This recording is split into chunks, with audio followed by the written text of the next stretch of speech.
আমি মাননীয় প্রধান উপদেষ্টা ডক্টর মোহাম্মদ ইউনূস সাহেবের কাছে একটি সাবমিশন রাখতে চাই।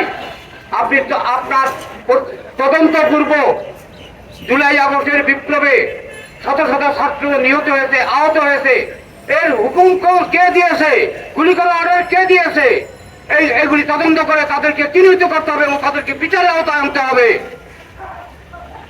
বাংলাদেশ জোয়ার ভাটার দেশ। 1970 সনে শেখ মুজিবুর রহমান তদানীন্তন পূর্ব পাকিস্তানে 162টি আসনের মধ্যে 160টি আসন লাভ করেছিল। কিন্তু 3 বছরের মাথায় তিনি যেদিন ইন্তেকাল করেন সেদিন ইন্নালিল্লাহ করার লোক ছিল না।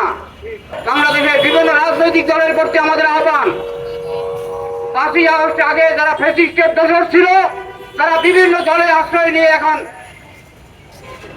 আশ্রয় নিচ্ছে। কোন দলের ফ্যাসিস্টের দোষদের কেউ আশ্রয় দিবেন না, প্রশ্রয় দিবেন না। ছাত্রলীগ, যুবলীগ, শ্রমিক লীগ বিভিন্ন দলে আশ্রয় নিতেছে। এদেরকে প্রত্যাখ্যান করুন, এদেরকে চিহ্নিত করুন এবং বিচারের আওতায় আনুন। বাংলাদেশ মুসলিম লীগ সবসময় গণতন্ত্রে বিশ্বাসী। গতকালকে সাংবাদিক খালেদ মহিউদ্দিনের একটা টক শোতে সাবেক প্রধানমন্ত্রী ফ্যাসিস্ট প্রধান শেখ হাসিনা বলেছে, ইউনূস সাহেব নির্বাচিত।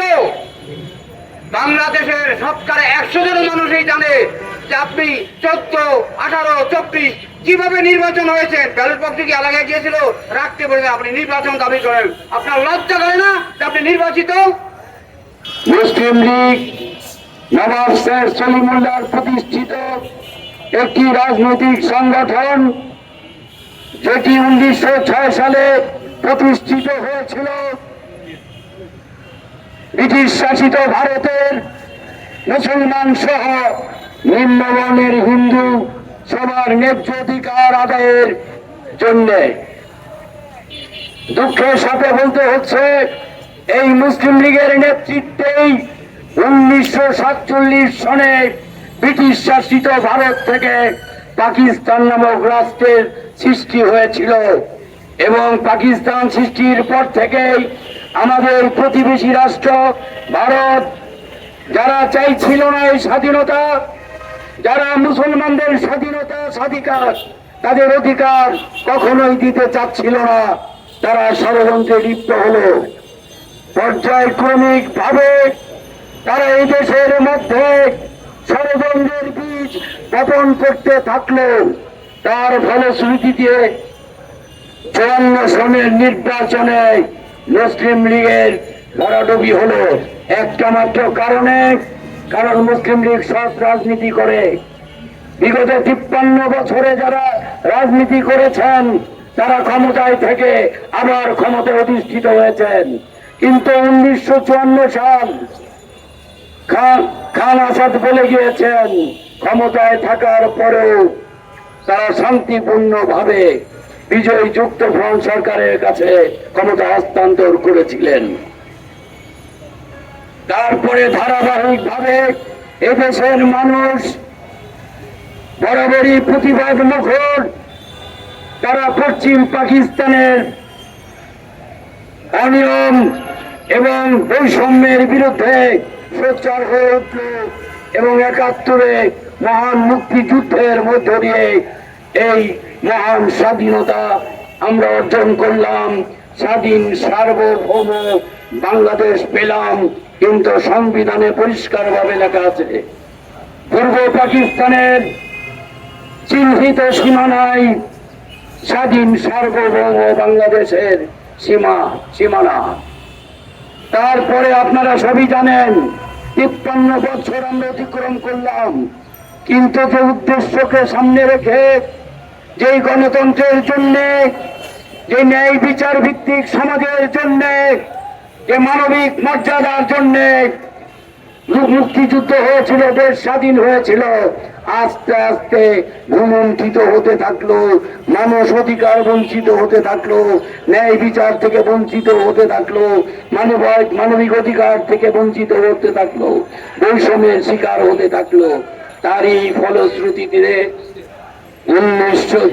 2024 সালে জুলাই আগস্টের ছাত্র জনতার রক্তক্ষয়ী সংগ্রামের মধ্য দিয়ে, বলিদানের মধ্য দিয়ে, পুনরুত্থিতকরণের মধ্য দিয়ে, রক্তের মধ্য দিয়ে একটা অভ্যুত্থান ঘটল। যে অভ্যুত্থানের মধ্য দিয়ে বিশ্ব বরেণ্য ব্যক্তিত্ব ডক্টর মোহাম্মদ ইউনূসকে দেশের মানুষ আহ্বান করলো। তিনি দেশের মানুষের সাড়া দিয়ে অন্তর্বর্তী সরকারের প্রধান উপদেষ্টার দায়িত্ব গ্রহণ করলেন। যখন আমরা দেখলাম ক্ষমতা নেওয়ার পরে তিনি পর্যায়ক্রমিক ভাবে বেসামাল এই দেশটাকে, বিশ্ব এই দেশটাকে, যেই দেশে 16 বছরে এবং বিগত 53 বছরে, বিশেষ করে 16 বছরে পতিত স্বৈরাচার সরকারের আমলে যে বিশাল অর্থ পাচার হয়েছিল, দুর্নীতি হয়ে পড়েছিল, এবং যারা পতিত স্বৈরাচারের দোষর ছিল তাদেরকে যখন কাজে আনার চেষ্টা চালাচ্ছেন, তখন জাতি হিসাবে আমরা মুসলিম লীগ মনে করি ডক্টর মোহাম্মদ ইউনূসকে এবং তার এই সরকারকে এ জাতির সহযোগিতা করা প্রয়োজন।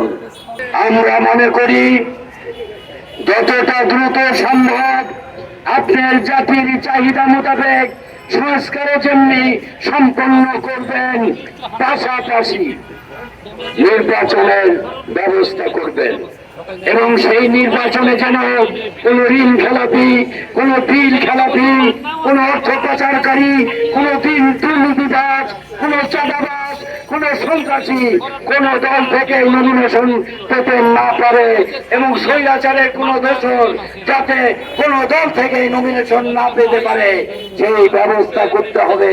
এটাকেই বলে সংস্কার। শুধু মুখে মুখে সংস্কার বললে হবে না। যারা গুলি করার নির্দেশ দিয়েছিলেন এমন অনেকে এখনো ক্ষমতায় আছে, যারা বিগত পতিত স্বৈরাচারকে সহযোগিতা করেছেন এমন অনেকে এখনো ক্ষমতা বহাল তবিতে চাকরি করে যাচ্ছেন।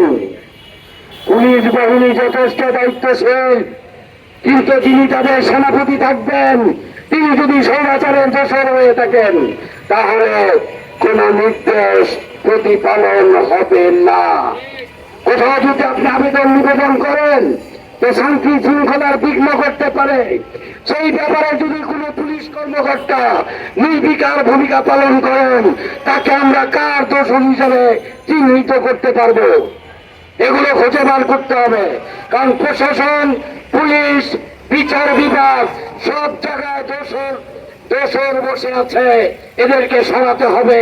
অখণ্ড ভারতে বিশ্বাসীরা অজয় অঞ্চলকে নিয়ন্ত্রণে নিয়ে আসতে পারেনি, অজয় অঞ্চলকে তাদের কর্তৃত্ববাদী শাসনের আন্ডারে আনতে পারেনি বলেই আমাদের এই ভূখণ্ডে বারবার ষড়যন্ত্র হয়।